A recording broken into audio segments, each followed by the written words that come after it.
The ache in my lower back had become as constant as breathing, a dull reminder of the 12-hour shifts that kept me and Oscar afloat. I pressed my palm against the small of my back, feeling the familiar protest of muscles stretched too thin, while balancing a tray of steaming plates on my other arm. The scent of garlic and basil from the kitchen mixed with the sharp tang of cleaning solution, creating an atmosphere that had become my entire world these past 8 months. Ricotta's was the kind of upscale Italian restaurant where Boston's elite came to be seen. The dining room gleamed with polished marble floors and crystal chandeliers that cast warm, golden light over tables dressed in crisp white linens. I moved between them like a ghost, invisible to the guests who discussed million-dollar deals over bottles of wine that cost more than my monthly rent. The purple bruise on my inner wrist throbbed as I set down the osso buco at table 12. I tugged my sleeve lower, grateful for the long-sleeved uniform that hid most of Jason's latest reminders of his displeasure. The couple at the table didn't even glance up as I refilled their water glasses, too absorbed in their conversation about their upcoming trip to the Hamptons. My reflection caught in the mirror-polished surface of a nearby wine glass, and I barely recognized myself. The girl who had once dreamed of art school, who had painted watercolors of sunset over the harbor, had been replaced by this hollow-cheeked woman with shadows under her eyes and bruises hidden beneath careful makeup. Jason had made sure of that transformation, slowly and methodically, stripping away every dream until only survival remained. "Olivia!" Marco's voice cut through my thoughts like a whip crack. The head waiter's dark eyes were sharp with irritation as he gestured toward the back corner of the restaurant. "VIP section. Table 21. And don't mess this up. This guest is important." I nodded, swallowing the familiar taste of anxiety that rose in my throat. VIP guests meant bigger tips, but also higher stakes. One mistake, one spilled drink or delayed order, could cost me this job. And without this job, Oscar and I would be out on the street within a week. The VIP section was separated from the main dining room by frosted glass panels, creating an intimate space where Boston's most powerful men conducted business away from prying eyes. As I approached table 21, my footsteps seemed to echo despite the thick carpet beneath my feet. The table was set for one, the sterling silver gleaming under the soft lighting. I heard his voice before I saw him, and something deep in my chest contracted with recognition.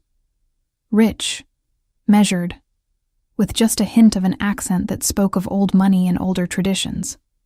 The voice that had whispered promises and threats in equal measure, that had once made me feel like the most important person in the world, before it became the soundtrack to my nightmares. When I rounded the corner and finally saw him, the tray in my hands nearly slipped from my grip.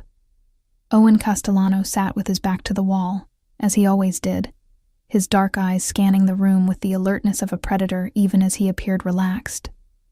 He wore a charcoal gray suit that probably cost more than I made in 6 months, the fabric tailored to perfection across his broad shoulders. His black hair was shorter than I remembered, silver threading through the dark strands at his temples. The years had been kind to him, adding authority to features that had always been striking. He looked every inch the successful businessman, from his Italian leather shoes to the expensive watch glinting on his wrist. For a moment, neither of us moved. His eyes locked onto mine with an intensity that made my breath catch in my throat. I watched as recognition flickered across his features, followed by something darker, more dangerous. His gaze traveled down my body, taking in the cheap uniform, the careful way I held myself, the exhaustion I couldn't quite hide. "Olivia." My name fell from his lips like a prayer or a curse, and the sound of it sent shivers down my spine. No one had said my name quite like that since I'd run from him 3 years ago, carrying nothing but a broken heart, and the growing awareness that loving Owen Castellano was like loving a storm, beautiful, powerful, and ultimately destructive. "Good evening, sir." I forced my voice to remain steady, professional. "May I start you with something to drink?" A smile played at the corners of his mouth, the same smile that had once made me forget every rational thought in my head. Still so formal. Please, sit down. I'm working, sir. I can't. I own a 20% stake in this restaurant. His voice remained conversational, but there was steel underneath. I think they'll understand if their waitress sits down to speak with an investor. My legs felt suddenly weak, and I sank into the chair across from him before I could stop myself. This close, I could smell his cologne, sandalwood and bergamot, expensive and masculine. It brought back memories I'd spent 3 years trying to forget. Lazy Sunday mornings in silk sheets, champagne and strawberries, the weight of his hands on my skin. You look tired, cara mia. His voice was gentle now, concerned, and that somehow made it worse. I preferred his anger to his kindness. Anger I could resist. I'm fine. The lie tasted bitter on my tongue. What would you like to order? His eyes dropped to my wrist, where my sleeve had ridden up slightly, exposing the edge of the bruise. When his gaze returned to my face, something cold and deadly had settled in those dark depths. Who did that to you? I don't know what you're talking about. I tugged my sleeve down again, hating the way my hands trembled. Olivia. His voice was soft, almost hypnotic. You know I've always been able to read you like an open book. Don't insult either of us by pretending that's from an accident. The concern in his voice, the way he said my name, it all felt like a trap closing around me. Owen had always been dangerous precisely because he made it so easy to forget how dangerous he was. He could be tender, protective, generous, right up until he reminded you that those same hands capable of such gentleness had also been responsible for unthinkable violence.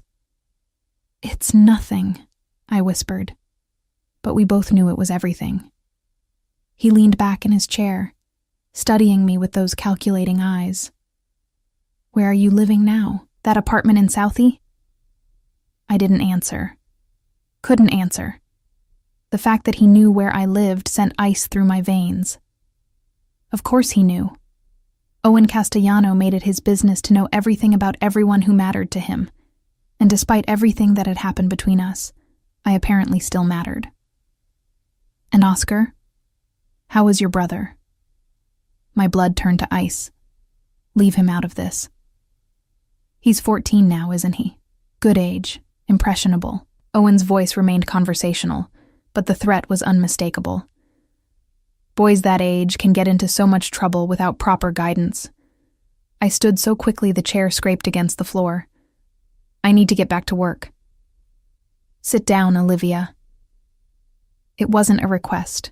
I remained standing, every instinct screaming at me to run. But where could I go? Owen had found me once. He could find me again. And now he'd made it clear that Oscar was on his radar too. You're going to quit this job, he said matter-of-factly, as if discussing the weather. Tonight, and then you're going to come home where you belong. This is my home now. His laugh was soft, almost fond. This? Working yourself to death for tips, hiding bruises from some piece of trash who doesn't know how to treat what belongs to me? This isn't living, cara mia. This is barely surviving. The possessiveness in his voice sent familiar chills down my spine. Owen had never learned the difference between love and ownership, protection and control. In his world, the two were synonymous. I'm not yours anymore, I said, though the words felt hollow even to me. He stood then, moving around the table with that predatory grace I remembered so well. When he stopped in front of me, close enough that I could feel the heat radiating from his body, I had to tilt my head back to meet his eyes. You've always been mine, Olivia. His hand came up to cup my cheek, thumb brushing over my skin with devastating gentleness. Running from me doesn't change that. It just means you've been lost for a while. I wanted to pull away, to maintain the distance I'd fought so hard to create.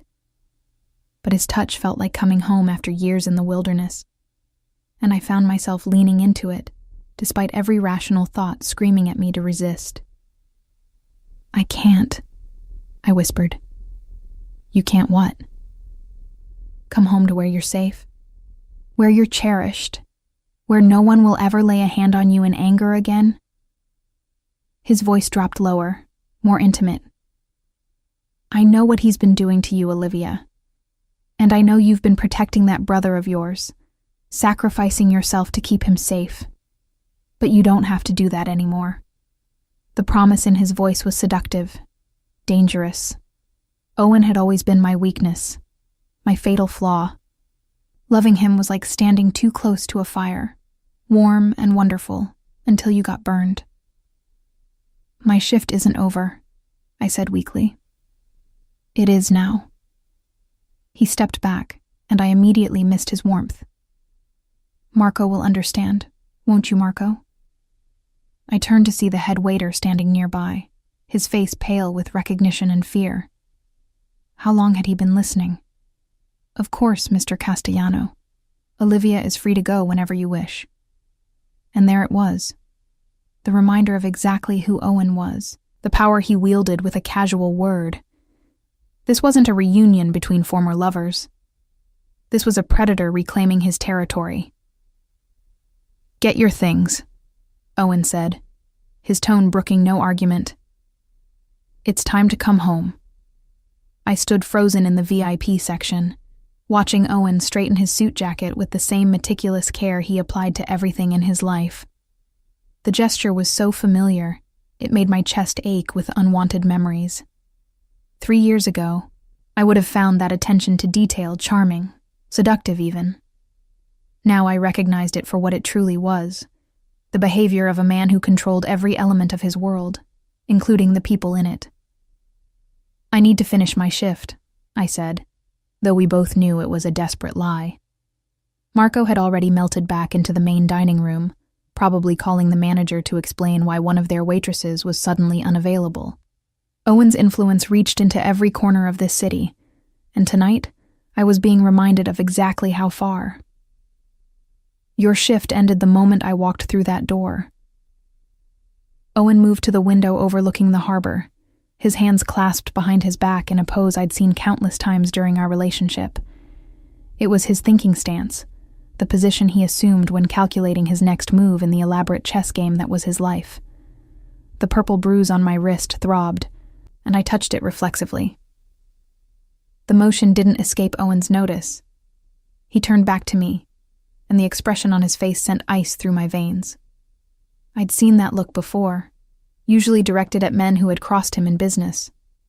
Men who often disappeared shortly afterward. What's his name?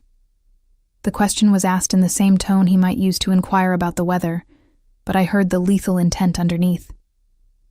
Owen, don't. I took a step back, my shoulders hitting the frosted glass partition. Just leave it alone. His name, Olivia. There was no warmth in his voice now, no trace of the gentle concern he'd shown moments earlier. This was Owen Castellano, head of the most powerful crime family in New England, and he'd just discovered that someone had damaged his property. Because that's what I was to him, wasn't it? Property. A possession that had escaped and needed to be reclaimed, cataloged, and secured. The realization should have made me angry, should have given me strength to resist. Instead, it made me feel hollow, defeated. Jason Murphy, I whispered, hating myself for the betrayal. But Owen, please. Address? The single word cut through my plea like a blade. I closed my eyes, feeling tears burn behind my lids. South Boston, apartment 4B on Dorchester Street. The words fell from my lips like stones, each one sealing Jason's fate. I should feel guilty about that, shouldn't I? Jason was cruel, violent, but he didn't deserve what Owen would do to him. The strange thing was, I felt nothing. 3 years of hiding, of enduring, of carefully planning every moment to avoid Jason's temper, and now it would all be over by morning. Owen would handle it the way he handled all problems that threatened what he considered his. Permanently. Good girl. The approval in his voice made something warm unfurl in my chest, and I hated myself for the reaction. Marco has sent your personal belongings to my car. We're leaving. I can't just disappear. Oscar is waiting for me at home. He'll worry. The thought of my 14-year-old brother gave me strength. Whatever happened to me, I had to protect him. Oscar will be fine. Owen's voice carried absolute certainty. In fact, he'll be better than fine. I'm having him move to a private school in Connecticut tomorrow. Full scholarship, dormitory living, excellent academics. The kind of opportunity boys like him rarely get. The words hit me like a physical blow. You can't just uproot his entire life. I can do whatever I want, cara mia. And what I want is for Oscar to be safe, educated, and far enough away that he can't be used as leverage against you ever again. Owen moved closer, and I caught that familiar scent of sandalwood and danger. Did you really think I'd leave him in that neighborhood, vulnerable to every piece of street trash looking to get to me through him? The terrible thing was, his logic made sense. Oscar was brilliant, deserving of opportunities I could never give him on a waitress's salary. And with Owen's enemies, his association with me had already painted a target on his back. Still, the casual way Owen rearranged our lives, the assumption that his will was law, made rebellion rise in my throat. What if I refuse? What if I walk out of here right now and disappear again? Owen's smile was sharp as a blade. You won't. How can you be so sure? Because you love that boy more than you love your own freedom. And because you know that my protection is the only thing standing between him and a very dangerous world. He reached into his jacket and withdrew a cell phone, holding it out to me. Call him. Tell him you're safe, that you'll see him soon. I stared at the phone as if it were a snake, and if I don't? Then my men will pick him up anyway, for his own protection, of course. But it will be much more traumatic for him if he thinks something has happened to you. Owen's voice remained pleasant, conversational. Your choice, Olivia. Make the call willingly, or let me handle things my way. My hands shook as I took the phone. Owen had always been a master manipulator, but 3 years ago his methods had been gentler, more seductive. This Owen was harder, more direct. Perhaps my disappearance had taught him that subtlety wasn't always effective. I dialed Oscar's number, praying he wouldn't answer, hoping he'd gone to bed early for once. But his voice came through clear and worried after the second ring. Liv, where are you? You should have been home an hour ago. The concern in his voice nearly broke me. At 14, Oscar had been forced to grow up too quickly, to worry about things no teenager should have to consider. Our parents' death in a car accident when he was 10 had left me as his guardian, responsible for keeping us both afloat in a world that seemed determined to drag us under. I'm fine, Os. Something came up at work. I'm going to be staying somewhere else for a while. What do you mean staying somewhere else? What's going on? The edge of panic in his voice made my chest tighten. Remember when I used to tell you stories about princes and castles? Well, it turns out one of those stories might be coming true. I caught Owen's eye as I spoke, saw the approval there. You're going to get to go to a real school with dormitories and everything, like Harry Potter. Liv, you're scaring me. This isn't like you. Smart boy. Too smart for his own good sometimes. I know this is sudden, but sometimes life changes quickly. Good changes. You're going to love this school and I'll see you very soon. I promise. There was a long pause, and I could practically hear the wheels turning in Oscar's head. This is about him, isn't it? The one you never talk about but dream about sometimes? My throat closed up. Even in sleep, I hadn't been able to escape Owen's hold on me. Just trust me, okay? Have I ever steered you wrong? No, he said quietly. But Liv, be careful. Fairy tales don't always have happy endings. The call ended, and I let the phone fall from nerveless fingers. Owen caught it before it hit the floor, slipping it back into his jacket with practiced ease. He's a smart boy, Owen observed. Smarter than is probably safe. Another reason why distance is necessary. When do I see him again? When I'm satisfied that he's secure and you've readjusted to your proper place in my life. Owen's hand came up to cup my face again, thumb brushing away a tear I didn't realize had fallen. This isn't a punishment, cara mia. This is protection. For both of you. It feels like a punishment. Because you've forgotten what it means to be cherished instead of merely endured. His voice grew softer, more intimate. You've been hiding for so long, surviving instead of living. Let me remind you what it feels like to be truly cared for. The promise in his words was seductive, dangerous. Owen had always known exactly how to find the cracks in my armor, the places where loneliness and exhaustion had worn me thin. 3 years of living in survival mode had left me desperate for someone to share the burden, even if that someone came with a price I wasn't sure I could pay. Come. He offered me his arm with old-world courtesy. The car is waiting. I looked around the VIP section one last time, at the elegant table setting and the view of the harbor through the windows. This morning I'd been Olivia Hayes, struggling waitress, sister, survivor. Now I was something else entirely. Owen Castellanos' reclaimed property, whether I wanted to be or not.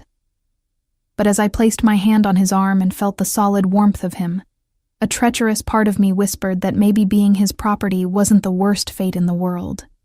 Maybe safety, even purchased with freedom, was worth the price. The main dining room fell silent as we walked through it. Conversations died mid-sentence.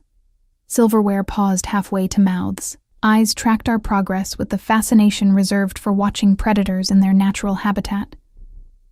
Owen's presence commanded attention effortlessly, and I found myself straightening my spine, lifting my chin to match his regal bearing.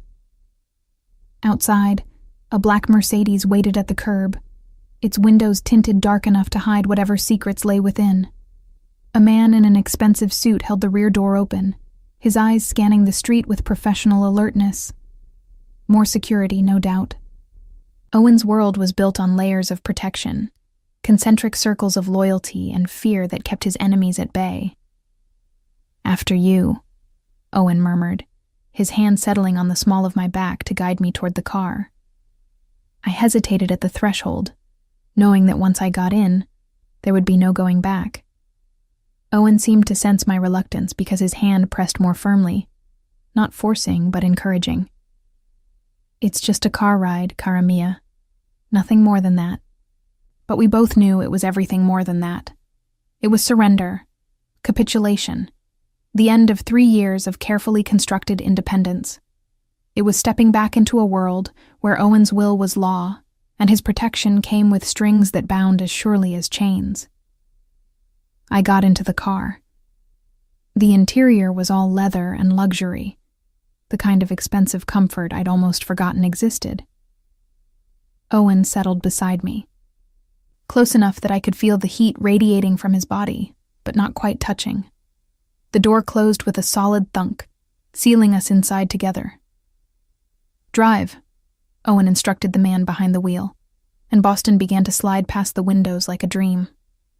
I watched the familiar streets give way to the more exclusive neighborhoods of Beacon Hill, then further out toward the suburbs where old money built its fortresses. The silence between us was heavy with unspoken words, 3 years of separation and everything that had led to it. Why now? I finally asked. You let me go before. Why come for me tonight? Owen was quiet for so long I thought he wouldn't answer. When he finally spoke, his voice was soft, almost contemplative. Because I've spent 3 years learning the difference between wanting something and needing it. And I've discovered that I need you, Olivia. Not just want, need. Like air, like water, like the blood in my veins. He turned to look at me, and something in his eyes made my breath catch. And because I've finally eliminated the last of the threats that made staying with me dangerous for you. The implication hung in the air between us like smoke. Owen's enemies, the rival families and ambitious underlings who had made my presence in his life a liability, were gone, dealt with in whatever brutal, efficient manner Owen employed to solve his problems. How many? The question slipped out before I could stop it. Does it matter? His voice held no remorse, no regret. They were dead men the moment they made you a target. The casualness with which he discussed murder should have horrified me. 3 years ago it had. But 3 years of Jason's casual cruelty, of working myself to exhaustion just to stay afloat, of watching Oscar grow up too fast in a neighborhood where violence was commonplace, all of that had changed something fundamental in me. Maybe I was more like Owen than I wanted to admit. Maybe I understood, finally, that some problems could only be solved with permanent solutions. And Jason, I asked quietly, will be handled tonight. Owen's voice carried absolute certainty. He'll never touch you again. Never touch anyone again. I should protest, should feel something other than this strange sense of relief. But all I felt was tired, bone-deep, soul-deep tired. Tired of being afraid, tired of hiding, tired of pretending that love and protection didn't sometimes require darkness. The car began to slow, and I looked out to see wrought iron gates opening onto a tree-lined drive. Beyond them, a house rose from manicured grounds like something from a Renaissance painting, all stone and ivy, and windows that glowed warmly in the night. "Welcome home, Karamia," Owen said softly. And despite everything, the fear, the uncertainty, the knowledge of what he was capable of, a part of me whispered that maybe I was. The house was exactly as I remembered it, yet somehow different. 3 years had passed since I'd walked through these halls, since I'd belonged in these rooms, and my absence seemed to echo in every corner. Owen led me through the foyer with its soaring ceiling and marble floors, past the formal living room where we'd once shared quiet evenings, past the dining room where he'd hosted dinners for men whose names appeared in newspapers and obituaries with equal frequency. Everything was pristine, perfectly maintained, as if he'd been expecting my return. The thought sent a chill down my spine. Had he always planned this? Had my 3 years of freedom been an illusion? A game he'd allowed me to play while he patiently waited for the right moment to call me home? "You're thinking too loudly," Owen observed, his hand settling on the small of my back as we climbed the grand staircase. The gesture was achingly familiar, protective and possessive in equal measure. I can practically hear the wheels turning. "This feels like a setup," I admitted, my voice barely above a whisper. "Like you planned every detail." "I planned for every contingency," he corrected. "There's a difference. I hoped you'd come home willingly. I prepared for the possibility that you wouldn't." The casual admission sent ice through my veins. And if I'd refused? If I'd run again? Owen paused on the landing, turning to face me. The hallway was dimly lit by crystal sconces that cast warm pools of light on the silk wallpaper. In that golden glow, he looked like something from a Renaissance painting himself. Beautiful, dangerous, utterly compelling. "You wouldn't have gotten far," he said simply. "But it wouldn't have come to that. We both know you're too smart to put Oscar at risk over pride." The truth of it stung, mainly because he was right. Every decision I'd made over the past 3 years had been filtered through one simple question: what was best for Oscar? And if Owen's protection meant safety for my brother, then I'd swallow my pride and whatever remained of my independence. "This way," Owen continued, leading me down a hallway I knew by heart. We passed his study, the library where I'd spent countless hours reading while he worked, the guest rooms that always remained empty because Owen preferred his privacy. At the end of the hall, he stopped before a door I'd hoped never to see again. "My room?" The question came out sharper than I'd intended. "Our room," he corrected, pushing the door open. It's always been our room, cara mia. I've never thought of it any other way. The breath left my lungs in a rush. The room was exactly as I'd left it 3 years ago. My books were still on the nightstand, my jewelry still scattered across the antique vanity. Even the silk robe I'd abandoned in my hasty escape hung in the open armoire, waiting for my return like a loyal servant. You kept everything. The words came out strangled, disbelieving. I told you. I've been waiting for you to come home. Owen moved to the window that overlooked the garden, his profile sharp against the moonlit glass. Did you really think I'd erase you so easily? The sight of my things, perfectly preserved like artifacts in a museum, made something crack inside my chest. It spoke of obsession, of a devotion so complete it bordered on madness. Owen hadn't just missed me. He'd enshrined me, created a shrine to our relationship that he'd tended like a priest serving his god. This isn't healthy, I whispered. Nothing about loving you has ever been healthy. He turned back to me, and the raw honesty in his eyes made my knees weak. You think I don't know that?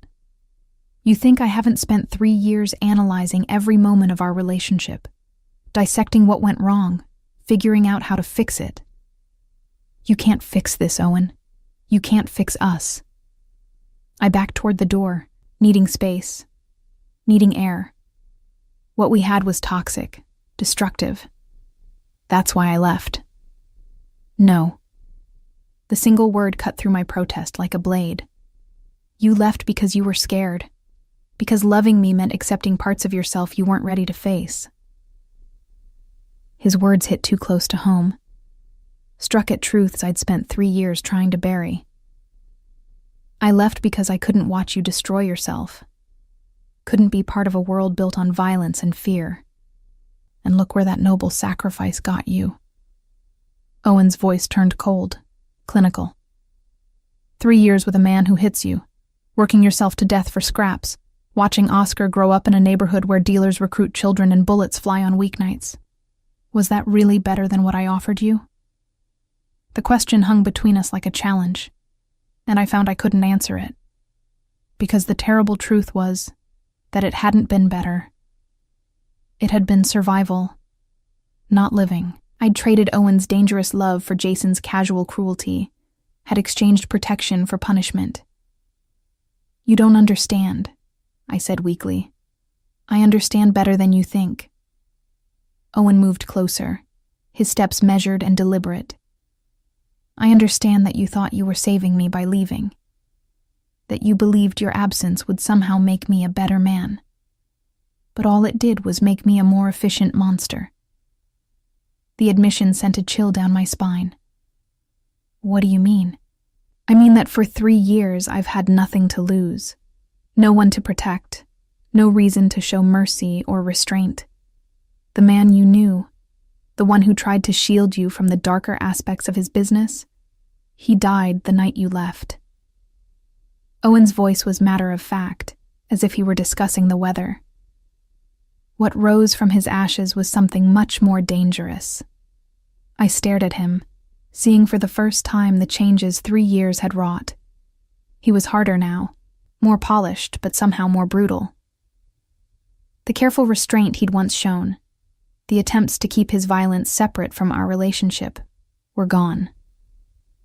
This Owen accepted his darkness completely, wore it like expensive cologne. You're trying to scare me. I'm trying to be honest with you, something I should have done from the beginning. He reached out to touch my face, his thumb tracing the line of my cheekbone. I let you believe you could change me, could save me from what I am. But there is no salvation for men like me, cara mia. There's only acceptance or destruction. His touch was gentle despite his words, and I found myself leaning into it despite every rational thought screaming at me to pull away. This was Owen's greatest weapon, not his violence or his power, but his ability to make me feel cherished even as he systematically dismantled my defenses. And if I can't accept it, I whispered. then we'll both be destroyed. His honesty was brutal, unflinching. Because I won't let you go again, Olivia. I can't. The man I've become isn't capable of that kind of mercy. The words should have terrified me. Instead, they sent a dark thrill through my veins, awakening something I'd thought I'd killed 3 years ago. The part of me that had been drawn to Owen's power, that had found perverse comfort in being the only thing that could bring a dangerous man to his knees. I need time, I said, though we both knew time wouldn't change anything fundamental between us. Time you have, but not distance. Never distance again. Owen's hand moved to the back of my neck, his fingers tangling in my hair. You'll stay here with me, where you belong. And slowly, carefully, I'll remind you of all the reasons you fell in love with a monster in the first place. The promise in his voice was seductive, dangerous. But beneath it, I heard something else. Hope. Desperate, almost childlike hope that maybe this time we could make it work, that love could triumph over the darkness that surrounded us. And Oscar? We'll be safe. Safer than he's ever been. I give you my word. Owen's voice carried the weight of absolute truth. But he stays at the school, Olivia, for both your sakes. The world I inhabit isn't safe for children, and I won't make the mistake of putting him at risk again. The separation from my brother would be agony, but I couldn't argue with the logic. Owen's enemies wouldn't hesitate to use a 14-year-old boy as leverage, and I'd rather have Oscar safe and distant than close and in danger. What happens now? I asked, suddenly exhausted by the weight of everything that had changed in a single evening. Now you rest. Tomorrow, we begin again. Owen's smile was soft, almost tender. I know this is overwhelming, Cara Mia. I know you're angry and scared and confused. But I promise you, this time will be different. This time, I won't make the mistake of trying to protect you from who I am. He was right. It was overwhelming. 3 years of carefully constructed independence had crumbled in a matter of hours, leaving me adrift in familiar waters that no longer felt safe to navigate. But underneath the fear and uncertainty, something else was stirring. Relief, perhaps, or recognition. The truth was, I'd never stopped loving Owen Castellano. I'd run from him, hidden from him, built a new life without him. But I'd never stopped loving him. And now, faced with the choice between his dangerous protection and the brutal reality of life without it, the decision felt inevitable. I'll need clothes, I said quietly, and we both understood it for the surrender it was. Already arranged. Your sizes, your style preferences. Everything is in the armoire. Owen's satisfaction was palpable, but he was careful not to show triumph. Mrs. Chen, my housekeeper, has excellent taste. Of course he'd planned for this. Of course he'd known that eventually I'd come home. The inevitability of it should have made me angry, but instead, I felt strangely peaceful, like a bird that had tired of fighting the wind and finally allowed itself to be carried. Owen? I called as he moved toward the door. Yes? Jason Murphy, make it quick. The approval that flashed across his features was swift, savage, and somehow deeply satisfying, because maybe I was more like him than I'd ever wanted to admit. Maybe loving a monster meant becoming one yourself, in small, crucial ways. It will be my pleasure, he said softly, and I believed him completely. After he left, I stood alone in our room. And it was our room, had always been our room despite my 3-year absence, and tried to process what I'd done. In the space of a few hours, I'd surrendered my freedom, signed Oscar's future over to Owen's protection, and given my blessing to murder. I should feel horror, regret, panic.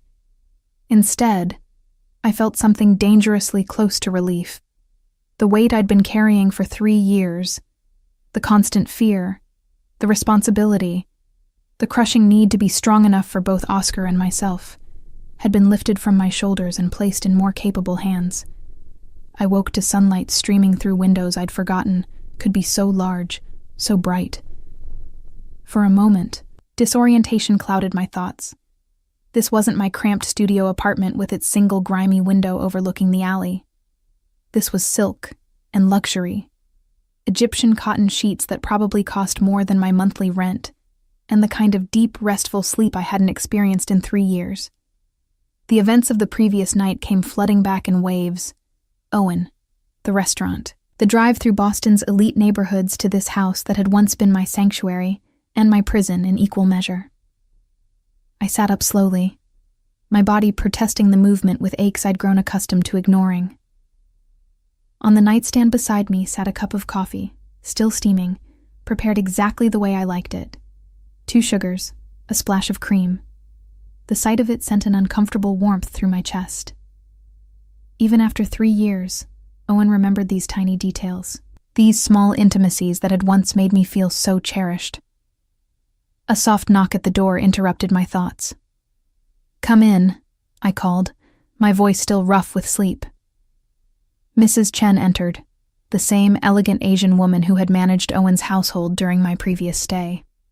She was perhaps 60, with silver-streaked hair pulled back in an impeccable chignon, and the kind of quiet efficiency that kept Owen's complex life running smoothly. "Good morning, Miss Hayes," she said, her slight accent making my name sound musical. "Mr. Castellano asked me to inform you that he'll be in meetings until this afternoon, but he's arranged for Dr. Martinez to come examine you at 11. "Examine me?" I sat up straighter, clutching the sheet to my chest. "I'm not sick." Mrs. Chen's expression remained neutral, but I caught the flicker of something that might have been sympathy in her dark eyes.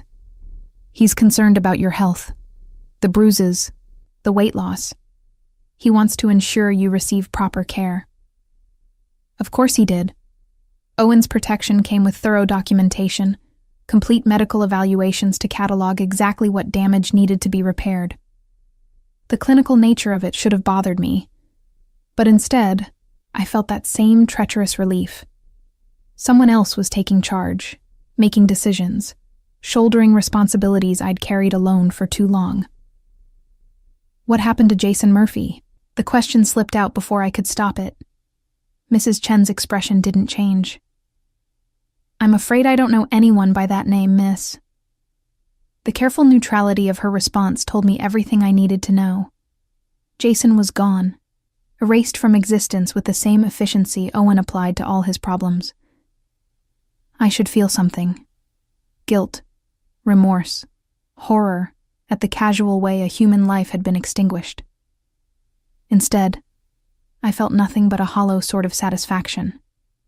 "There are fresh clothes in the armoire," Mrs. Chen continued smoothly. "Breakfast will be served whenever you're ready. Mr. Castellano has also arranged for you to have access to his private library and the garden. He thought you might enjoy the solitude." The kindness in the gesture caught me off guard. Owen had always paid attention to my needs, my preferences. But this felt different somehow. More careful, more deliberate. As if he were courting me all over again, trying to remind me of all the reasons I'd fallen in love with him in the first place. After Mrs. Chen left, I made my way to the armoire, curious to see what Owen's interpretation of my style preferences looked like after 3 years. The clothes inside were beautiful. Soft cashmere sweaters in jewel tones, perfectly tailored jeans, silk blouses that felt like water against my skin. Everything was my size, my preferred colors, chosen with the kind of attention to detail that spoke of either obsession or genuine care. I selected a cream-colored sweater and dark jeans, marveling at how the expensive fabric felt against skin accustomed to cheap cotton uniforms. In the bathroom mirror, I barely recognized myself. The harsh fluorescent lighting of my apartment had been unkind, but this soft, warm glow revealed that I wasn't quite as hollow-cheeked as I'd thought. With proper rest and nutrition, I might even look healthy again. Dr. Martinez arrived precisely at 11, a woman in her 40s with kind eyes and gentle hands. Her examination was thorough but respectful, documenting every bruise, every sign of malnutrition and exhaustion. She asked careful questions about my diet, my sleep patterns, any ongoing pain or discomfort. "Physically, you're remarkably resilient," she concluded, making notes in a leather portfolio. "The bruises will fade within a few weeks. I'm more concerned about the chronic stress indicators, elevated cortisol, disrupted sleep patterns, the kind of hypervigilance that comes from living in constant fear." Her words were clinical, but her tone was compassionate. "I'm prescribing some supplements to address the nutritional deficiencies, and I'd like to see you again in 2 weeks. But what you need most is time, rest, and safety. Mr. Castellano has asked me to emphasize that last point." After she left, I found myself wandering through the house like a ghost, revisiting her former life. Everything was exactly as I remembered. The original Monet in the front hallway, the first edition books in Owen's study, the way afternoon light slanted through the conservatory windows.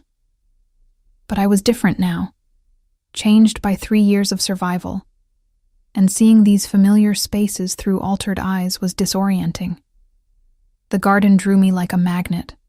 It had always been my favorite place in Owen's house, the one space that felt purely mine.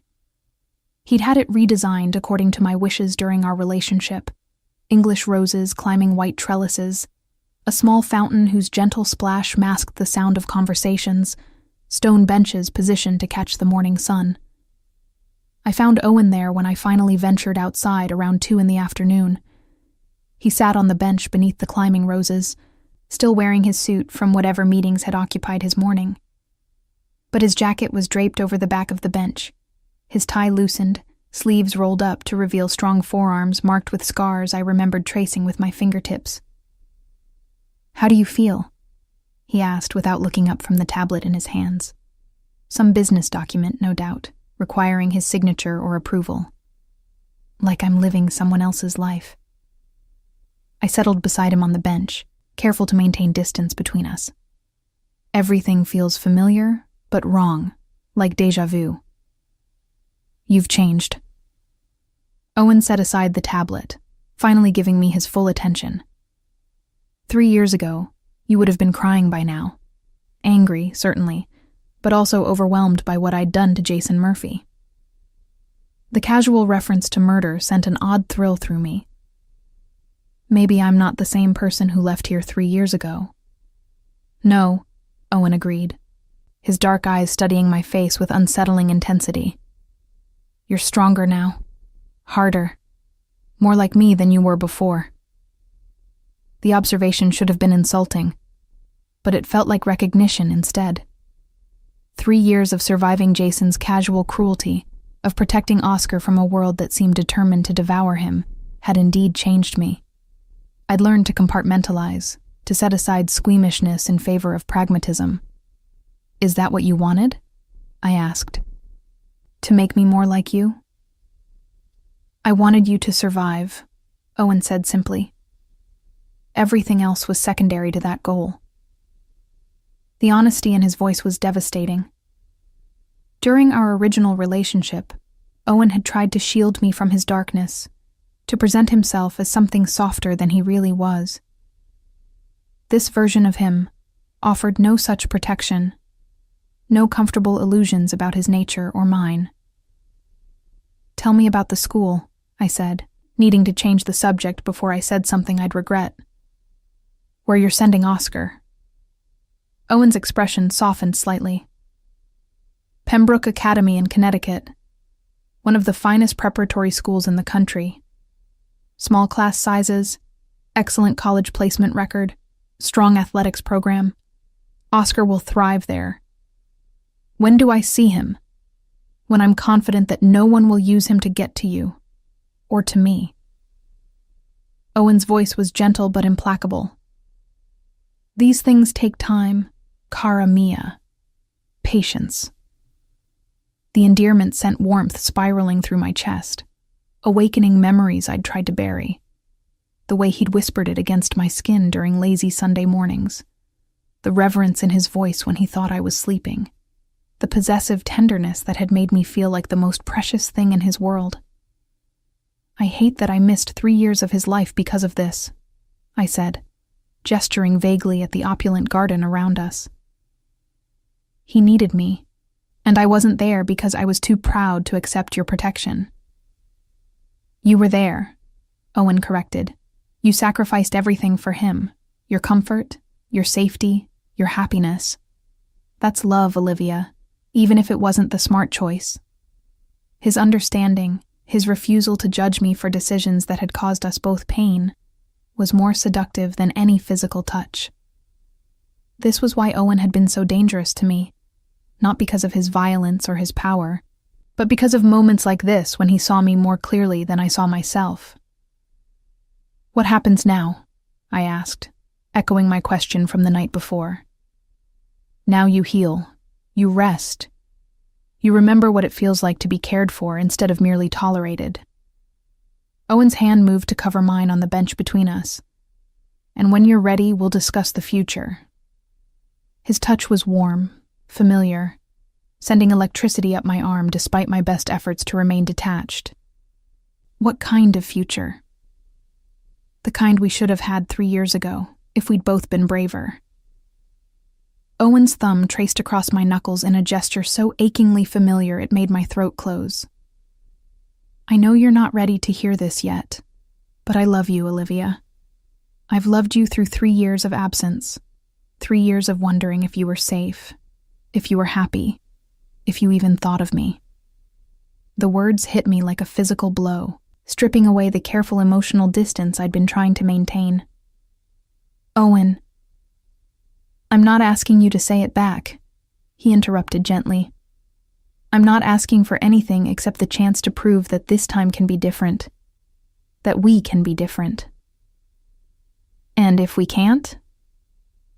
The question came out in a whisper. "What if we're just as toxic as we were before?" "Then we'll burn together," Owen said with devastating honesty. "But I'd rather burn with you than live without you. These past 3 years have taught me that much." The terrible thing was, I understood exactly what he meant. My time with Jason had been survival, not living. Working at the restaurant, hiding my bruises, counting every penny. That hadn't been a life worth living. It had been an existence, nothing more. "I'm scared," I admitted, the words slipping out before I could stop them. "Good." Owen's smile was soft, almost tender. "Fear means you understand the stakes. Fear will keep you honest with me, and me honest with you." A comfortable silence settled between us, broken only by the gentle splash of the fountain and the distant sound of traffic from the city beyond Owen's gates. The afternoon sun was warm on my face, and for the first time in 3 years, I felt something approaching peace. "There's something else we need to discuss," Owen said eventually, his voice taking on a more serious tone. "My business. The family." I tensed, knowing this conversation was inevitable, but dreading it nonetheless. "What about it?" "You can't pretend it doesn't exist anymore, cara mia. If you're going to be part of my life, you need to understand what that means." Owen's dark eyes searched my face. No more willful blindness, no more comfortable ignorance about how I make my money or what I do to protect what's mine. The ultimatum was delivered gently, but it was an ultimatum nonetheless. During our previous relationship, I'd closed my eyes to the darker aspects of Owen's business, content to live in luxury without examining its source too closely. That willful ignorance had been part of what drove me away, the growing realization that my comfort was built on other people's suffering. "I don't know if I can do that," I whispered. "Yes, you can." Owen's confidence was absolute. "Because you already have. You gave me Jason Murphy's address knowing exactly what I'd do with that information. You've already chosen my darkness over your conscience." The words stung because they were true. In that moment at the restaurant, Faced with the choice between abstract moral principles and concrete protection, I'd chosen Owen. I'd chosen violence over vulnerability, and I couldn't pretend otherwise. That was different, I protested weakly. How? Owen's question was gentle but relentless. Because Jason hurt you? Because you wanted him gone? How is that different from any other problem I solve with permanent solutions? I couldn't answer, because there wasn't an answer.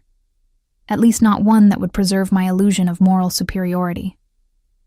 The truth was that Owen's violence had always been more palatable when it served my interests, when it protected people I cared about from people who threatened them. I need time to think, I said finally. Take all the time you need, Owen replied. But understand that time won't change the fundamental choice in front of you. You can accept me completely, the good and the evil, the protection and the price, or you can leave. But there's no middle ground anymore, Olivia. Not after what we've both been through. The finality in his voice made my chest tight. This wasn't the Owen who had once tried to shield me from harsh realities, who had presented sanitized versions of his business dealings to preserve my comfort. This Owen offered no such mercy, no comfortable lies to ease the burden of loving him. And if I choose to leave, then I'll let you go. The promise was delivered with such sincerity that I believed him completely. But I'll also make sure you understand exactly what you're walking away from. The protection, the resources, the life I can offer you and Oscar. Because next time, cara mia, there won't be another chance. Next time, the choice will be permanent. The weight of that ultimatum settled over me like a blanket, heavy and inescapable. Owen was right. There would be no middle ground this time, no half measures or comfortable compromises. I could accept him completely or lose him forever, and the knowledge that this was my last chance made the decision feel impossibly important. I should check on Oscar, I said, needing space to process everything he'd told me. He's fine, settling in well, according to the headmaster. Apparently, he's already impressed his mathematics instructor and made friends with his roommate. Owen's smile was genuine, almost proud. He's resilient, like his sister. The warmth in his voice when he spoke about Oscar was one of the things that had made me fall in love with him originally. Despite his reputation, despite the violence that surrounded him, Owen had always been protective of the innocent, especially children. It was one of the contradictions that made him so compelling and so dangerous. Can I call him? Not yet. Give him time to adjust, to make this transition without divided loyalties. Owen's voice was gentle but firm.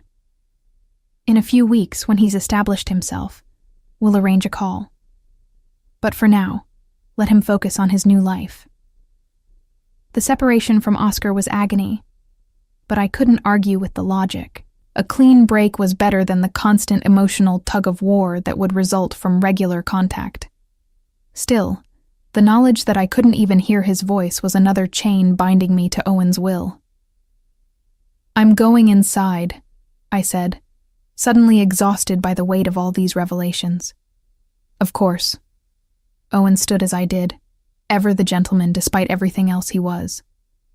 Dinner will be served at 7 if you'd like to join me. If not, Mrs. Chen can bring something to your room. The choice he offered was small, but significant. Another reminder that I still had some agency, even if the larger decisions had been made for me. I'll let you know. Take your time, Owen said softly. I'm not going anywhere. The promise and threat wrapped up in those simple words followed me back into the house, echoing in my mind as I climbed the stairs to our room. Because it was our room now, wasn't it? Whatever reservations I had, whatever moral qualms still plagued me, I'd already crossed the line that mattered most. I'd chosen Owen Castellano over my own freedom, just as I had 3 years ago. The only question now was whether I could live with that choice long enough to discover if love really could triumph over the darkness that surrounded us both. Dinner was served in the smaller dining room, the one Owen used for intimate gatherings rather than business meetings. Crystal stemware caught the light from the chandelier overhead, and the table was set for two with bone china and silver that probably cost more than most people made in a year. The formality of it felt strange after 3 years of eating takeout standing over the kitchen sink, but I found myself sliding back into the rhythms of Owen's world with disturbing ease. He'd changed into dark slacks and a white shirt, the sleeves rolled up and the collar open at the throat. The casual elegance suited him, made him look younger somehow, less like the dangerous businessman, and more like the man I'd fallen in love with all those years ago. It was a dangerous illusion, and I suspected he knew exactly how appealing it was. "You look beautiful," he said, as I settled into the chair across from him. Mrs. Chen had left us alone for this meal, though I suspected we were far from truly alone in this house. Owen's security was always discreet but omnipresent. "It's the clothes," I replied, smoothing the silk blouse I'd chosen from the armoire. Amazing what proper nutrition and 8 hours of sleep can do. "It's not the clothes." Owen's dark eyes studied my face with unnerving intensity. "It's you without the weight of constant fear. You're starting to remember who you used to be." The observation was uncomfortably accurate. 3 years of hypervigilance had left their mark, but already I could feel some of that tension beginning to ease. The knowledge that I was safe, that Owen's protection surrounded me like armor, was seductive in ways I hadn't expected.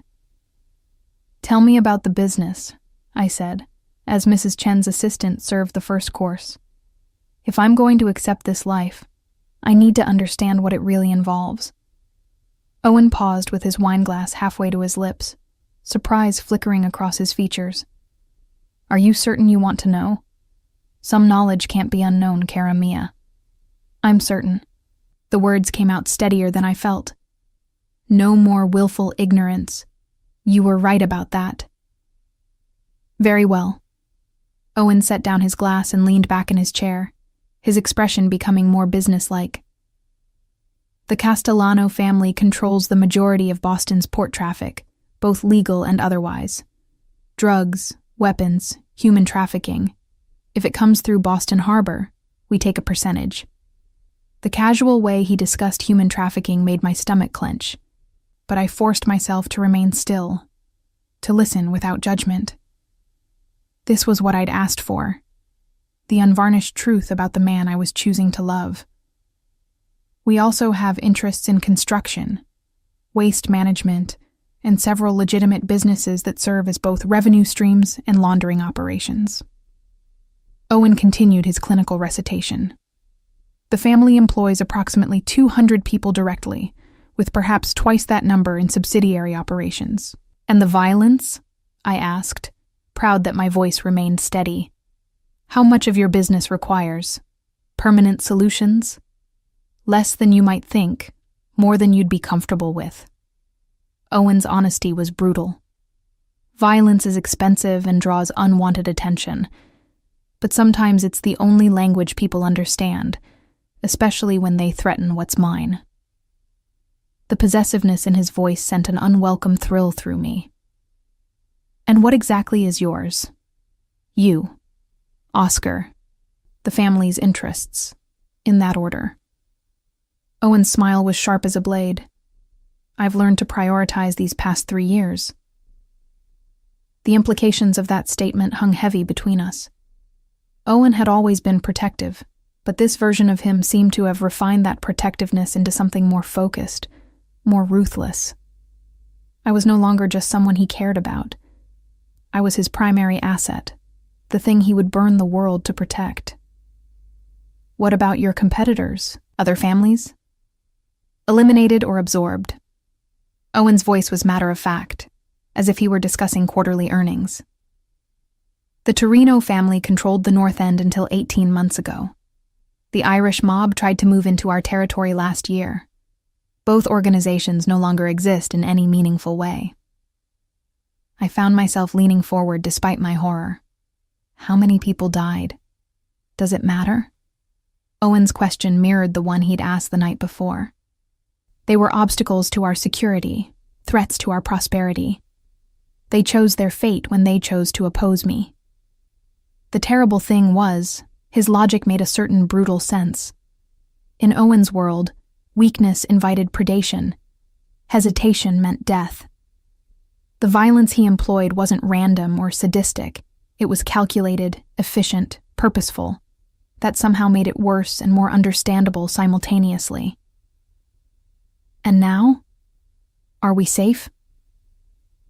The "we" slipped out before I could stop it, but Owen's expression warmed at the word. As safe as anyone in this business can be. I've spent 3 years consolidating power, eliminating threats, building something that can't be easily destroyed. Owen reached across the table to cover my hand with his. The position we're in now is stronger than it's ever been. His touch was warm, reassuring, and I found myself turning my hand palm up to clasp his fingers. The gesture was automatic, instinctive, and the satisfaction that flashed across Owen's features told me he'd noticed. What about law enforcement? Handled. Owen's smile was almost fond. Boston PD has several officers on my payroll, and the FBI's organized crime task force has been remarkably ineffective lately. Amazing how quickly investigations stall when key evidence goes missing or witnesses relocate to other jurisdictions. The casual corruption should have appalled me, but instead, I felt only a grim sort of admiration for the scope of Owen's influence. He hadn't just built a criminal organization.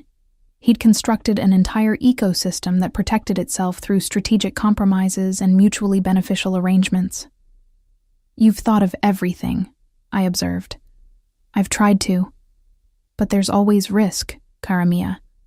Always the possibility that someone will get lucky or desperate enough to try something stupid.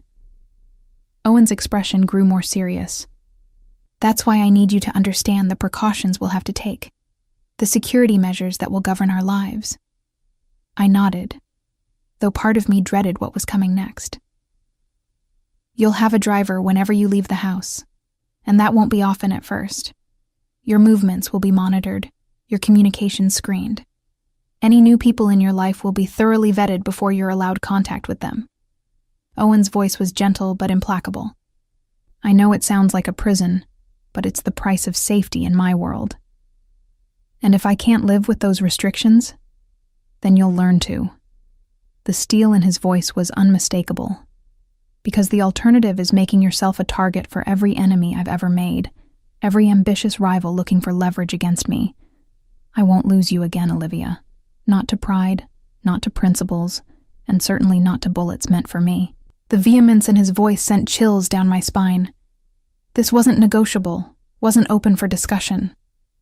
Owen had decided that my safety was worth any sacrifice, including my freedom, and nothing I said would change his mind. What about Oscar? Will he have the same restrictions? Oscar will have protection appropriate to his situation. The school has been thoroughly vetted, and I have people in place to monitor any potential threats. Owen's expression softened slightly when he spoke about my brother. But his distance from our world provides natural insulation. As long as he remains at school, focused on his studies, he should be relatively safe. The should be in that statement was less reassuring than Owen probably intended. Nothing in his world came with guarantees, only carefully calculated risks and ruthlessly managed probabilities. I want to see him, I said, my voice stronger than I felt. Soon. I need to know he's really okay. In a few weeks, when the initial security assessments are complete. Owen's tone brooked no argument. I understand your concern, but premature contact could jeopardize his safety and yours. Patience, cara mia. The endearment felt like both a caress and a collar, tender and restraining in equal measure. Owen had always been skilled at making his control feel like protection. His possessiveness seemed like devotion. It was one of the things that made him so dangerous, the way he could make submission feel like choice. Tell me about the other families, I said, needing to understand the scope of the world I was entering. the ones who might target us. Most of the serious threats have been neutralized, but there are always ambitious upstarts trying to make their mark. Owen's expression grew more contemplative. The Russians have been quiet lately, but they're never truly dormant. The Colombians are more interested in moving product than territory disputes. The real danger comes from smaller operators who think they can score points by hitting Castellano interests. Like who? Marcus Rivera runs a small outfit in Dorchester. Nothing sophisticated, but he's young and stupid enough to try something dramatic. The Tanaka brothers have been pushing into our territory from the south, testing boundaries. Owen's voice carried the kind of casual menace that made my skin crawl. They'll all be dealt with in due time. The matter-of-fact way he discussed future violence made my stomach churn, but I forced myself to listen without flinching. This was my reality now, the world I'd chosen to inhabit. Better to understand its dangers than pretend they didn't exist. And if something happens to you? The question slipped out before I could stop it, revealing fears I hadn't even acknowledged to myself. Owen's smile was sharp, predatory. Then Marco Benedetti takes over operations, and you and Oscar disappear until things settle down. I've made provisions for every contingency, cara mia. You'll never be unprotected, never be vulnerable. The promise should have been comforting, but instead, it felt like another chain binding me to this life. Even Owen's death wouldn't free me. I'd simply be transferred to another form of protection, another cage lined with silk and justified by necessity. You make it sound like I don't have any choice in the matter. You don't. Owen's honesty was brutal, unflinching. Not anymore. The moment you walked into that restaurant wearing my bruises from another man's hands, your choices became limited. The moment you gave me Jason Murphy's address, they became non-existent. His words hit me like physical blows, stripping away any illusion that I still had agency in this situation. I'd made my choice the night before, perhaps even years before that when I'd first allowed myself to fall in love with a dangerous man.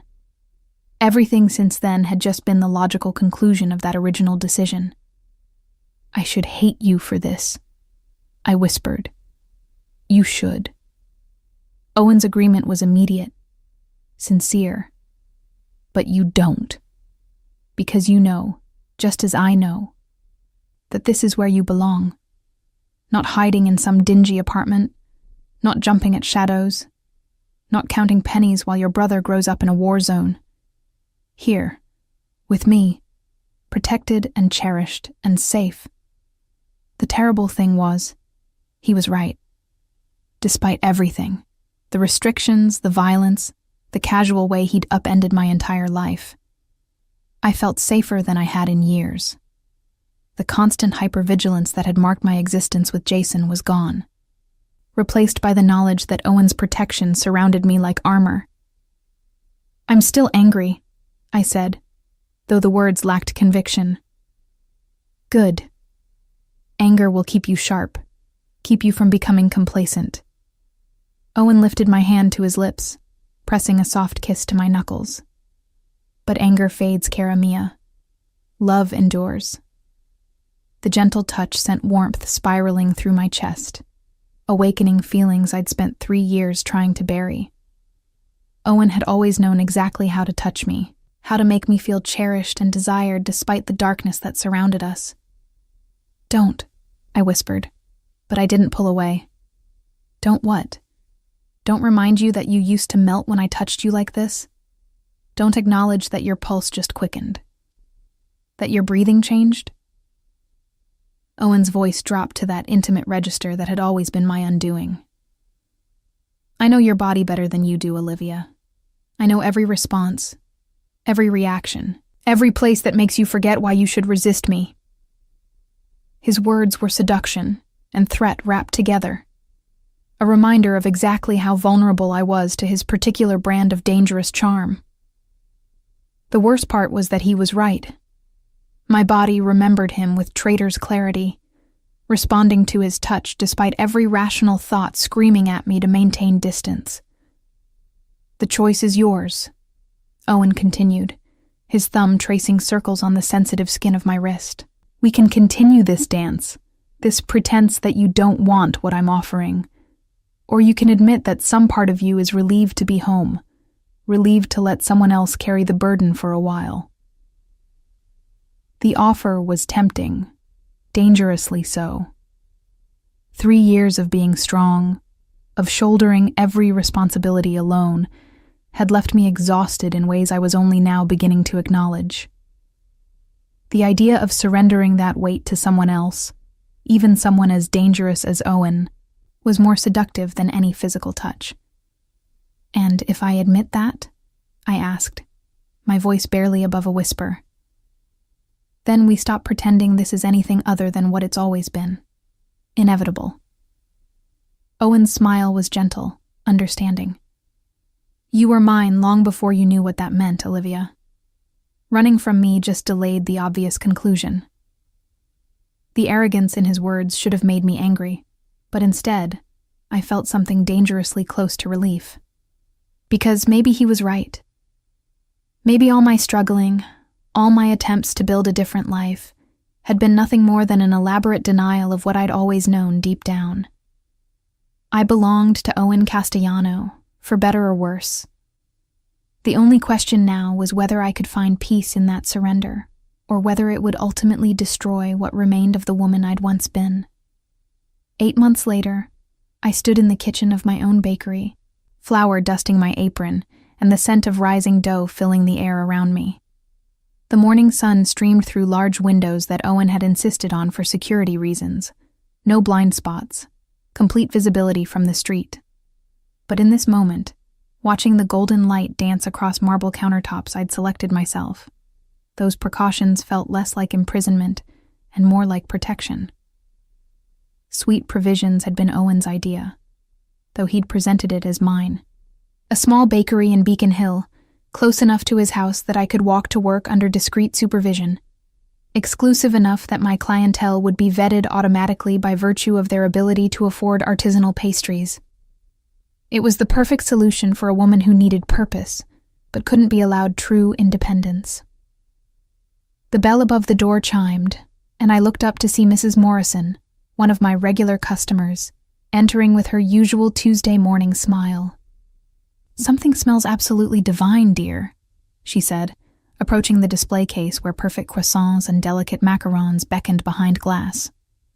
"Pain au chocolat, fresh from the oven," I replied, using tongs to transfer the pastries to a warming display. "And I just finished a batch of lavender shortbread that I think you'll love." These interactions had become the bright spots of my carefully orchestrated days. Mrs. Morrison didn't know that her friendly neighborhood baker was the kept woman of Boston's most dangerous crime lord. To her, I was simply Olivia, the talented young woman who made the best coffee in the city and remembered exactly how she liked her scones. The morning passed in a familiar rhythm of customers and conversation, the kind of normal human interaction that Owen allowed me within carefully controlled parameters. By noon, I'd sold most of my inventory and was already planning tomorrow's menu when I heard the distinctive sound of expensive shoes on the brick sidewalk outside. Owen appeared in the doorway like a vision from another world, his charcoal suit perfectly tailored and his dark hair gleaming in the afternoon light. The few customers remaining in the shop grew quiet, instinctively recognizing predatory power, even if they couldn't identify its source. He commanded attention without effort, drew eyes like a magnet draws iron filings. "Buongiorno, cara mia," he said softly, his voice carrying that familiar note of possession and tenderness. "How was your morning?" "Profitable," I replied, wiping my hands on my apron before moving around the counter to greet him properly. Mrs. Morrison bought 6 lavender shortbreads, and the Hendersons ordered a custom cake for their anniversary. Owen's smile was warm, genuine, the expression he reserved for moments when he was truly proud of me. "Excellent. You've built something beautiful here." The praise sent warmth spiraling through my chest, even though I knew the compliment was calculated. Owen understood exactly how to reinforce the behavior he wanted, how to make his approval feel like the most precious thing in the world. It was manipulation of the highest order, and I was self-aware enough to recognize it, even as I fell under its spell. "Walk with me," he said, offering his arm in that old-world gesture that had always made me feel cherished. "There's something we need to discuss." I glanced around the shop, noting the customers who were trying not to stare, the way conversation had died the moment Owen entered. His presence changed everything, reminded everyone present that this quaint little bakery existed in the shadow of something far more dangerous. "Give me a moment to close up," I said, already untying my apron. "Take your time." Owen moved to study the display case, while I tidied the kitchen and secured the register. His presence in the shop felt both natural and surreal, this dangerous man surrounded by delicate pastries and cheerful yellow walls. The other customers had filtered out during my preparations, probably sensing that whatever conversation was about to take place wasn't meant for civilian ears. By the time I emerged from behind the counter, we were alone except for the silent watcher I knew was positioned somewhere nearby. Owen never traveled without protection. Though his security had become so sophisticated, I rarely noticed it anymore. We walked in comfortable silence through the tree-lined streets of Beacon Hill, past brownstones that cost more than most people made in a lifetime. The neighborhood had become familiar over the past months, its rhythms as predictable as the tide. Morning dog walkers, afternoon nannies with expensive strollers, evening commuters returning from jobs in finance and law. "You've been different lately," Owen observed as we turned onto a quieter side street. "More settled, content even." The observation was accurate, though I wasn't sure how I felt about him noticing. The angry, resentful woman who had re-entered his life 8 months ago had slowly given way to someone more at peace with her circumstances. The constant fear had faded, replaced by something that felt dangerously close to happiness. "Maybe I'm just tired of fighting the inevitable," I said, though we both knew it was more than that. "Or maybe you're finally allowing yourself to admit what you've always known." Owen's voice carried that note of gentle certainty that had always been my weakness. "That this is where you belong. Where you've always belonged." We paused at a small park tucked between 2 historic buildings, its wrought iron benches and carefully maintained flower beds creating an oasis of calm in the urban landscape. Owen guided me to a bench beneath a flowering cherry tree, its pale pink petals drifting down like snow in the afternoon breeze. "There's been a development," he said once we were seated. "Something that changes our situation significantly." The serious tone in his voice sent a chill down my spine. In Owen's world, developments were rarely positive. Changes usually meant danger. "What kind of development?" "Marcus Rivera, the Dorchester outfit I mentioned months ago." Owen's expression grew cold, distant. "He's been making moves, testing our boundaries. Yesterday he made the mistake of sending men to your bakery." Ice flooded my veins. "What do you mean, sending men to my bakery?" "Surveillance, photography, questions about your schedule, your routines." Owen's voice carried lethal calm. "They were gathering intelligence. Cara mia. Preparing for something." The implications hit me like physical blows. My carefully constructed normal life, the illusion of safety I'd built around myself, had been compromised. Worse, I'd been so focused on my own comfort that I hadn't even noticed the threat materializing around me. "Are they?" I started to ask, then stopped. Of course they were dead. In Owen's world, threats to his property were handled with permanent efficiency. "Handled," Owen confirmed, reading my thoughts with unsettling accuracy. "But their presence raises larger questions about Rivera's intentions and capabilities. What does this mean for us?" The question came out smaller than I intended, revealing fears I'd thought I'd conquered. "It means the honeymoon period is over." Owen's honesty was brutal, unflinching. "For 8 months, I've allowed you to maintain the illusion of a normal life. The bakery, the routine, the pretense that you're just another citizen going about her business. But that illusion has made you a target, cara mia. It ends today. The finality in his voice made my chest tight. What are you saying? I'm saying that effective immediately, your security protocols are being upgraded. No more walking to work alone, no more unscheduled errands, no more casual interactions with unvetted individuals. Owen's tone was businesslike, but I caught the underlying concern. The bakery will remain open, but only with appropriate protection. The cage was closing around me again, the brief taste of freedom I'd enjoyed evaporating like morning mist. Part of me wanted to argue, to insist that I could handle the risk, that my life was worth preserving, even if it came with danger. But a larger part recognized the wisdom in Owen's restrictions, the necessity of accepting his protection, even when it felt like imprisonment. For how long? I asked. Until Rivera and his organization are eliminated. Owen's matter-of-fact tone made murder sound like a business merger, which shouldn't take long, now that he's made his intentions clear. The casual way he discussed the destruction of an entire criminal organization should have horrified me. 8 months ago, it would have.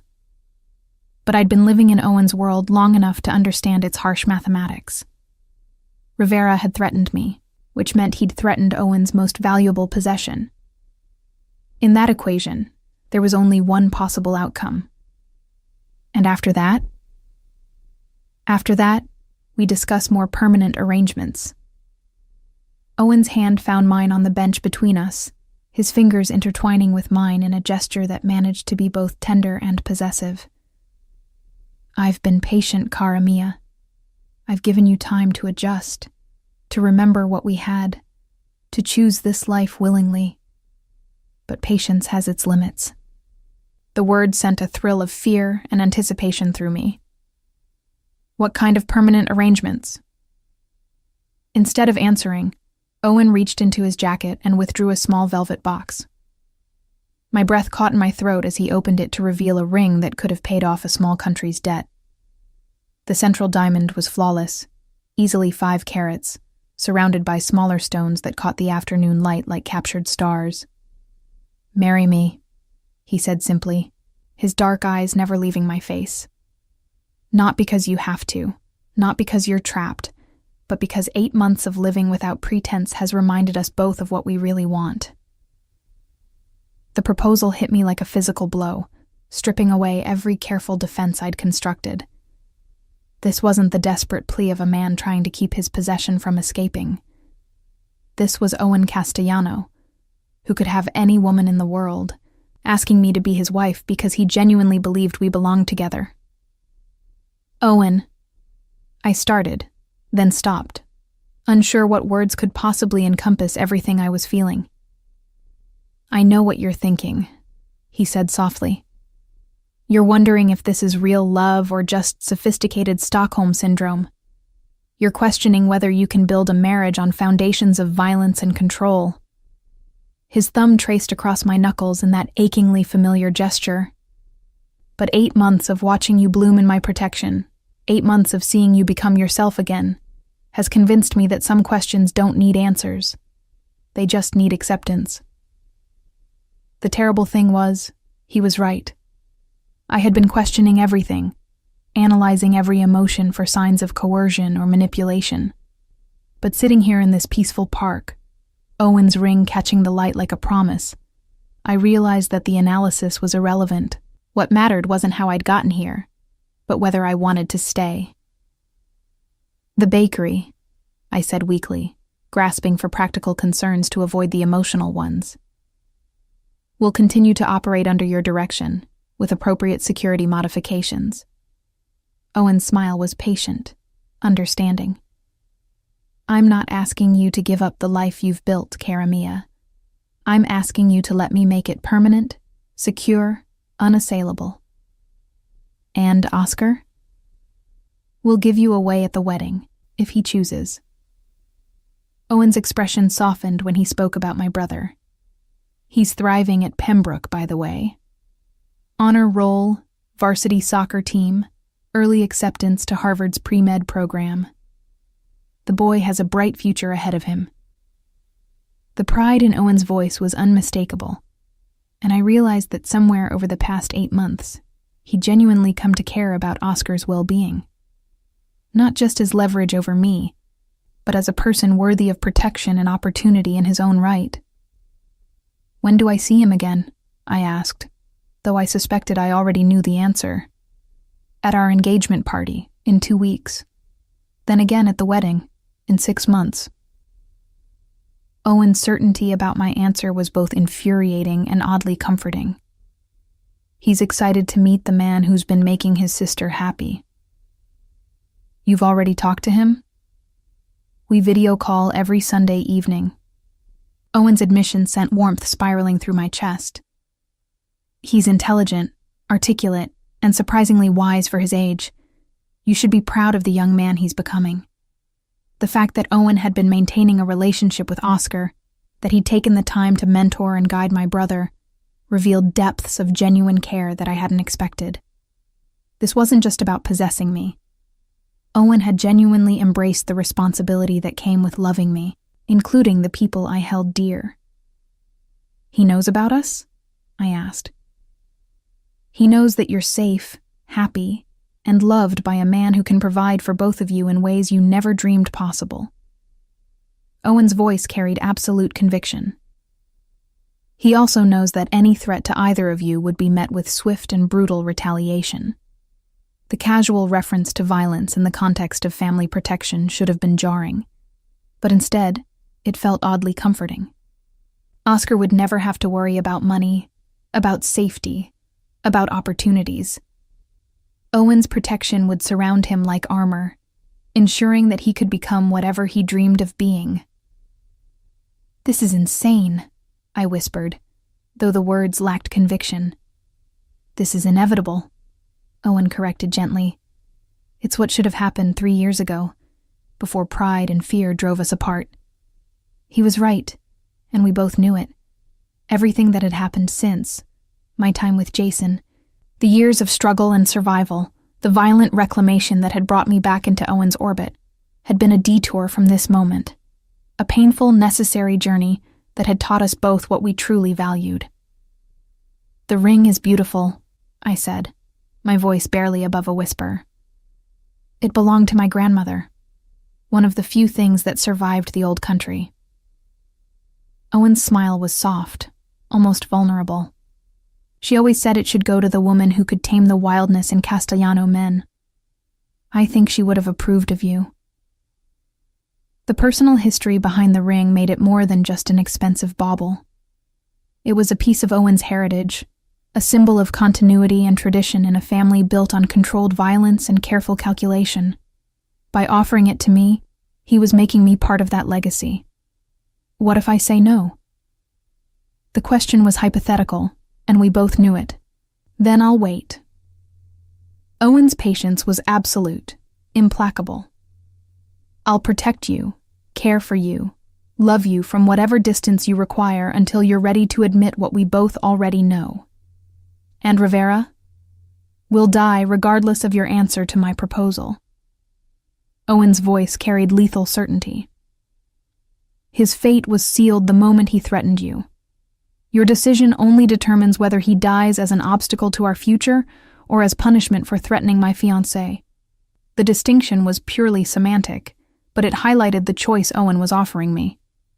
I could continue living in the liminal space between captivity and partnership, or I could embrace my role as his equal, his partner in the dangerous dance of power and protection that defined his world.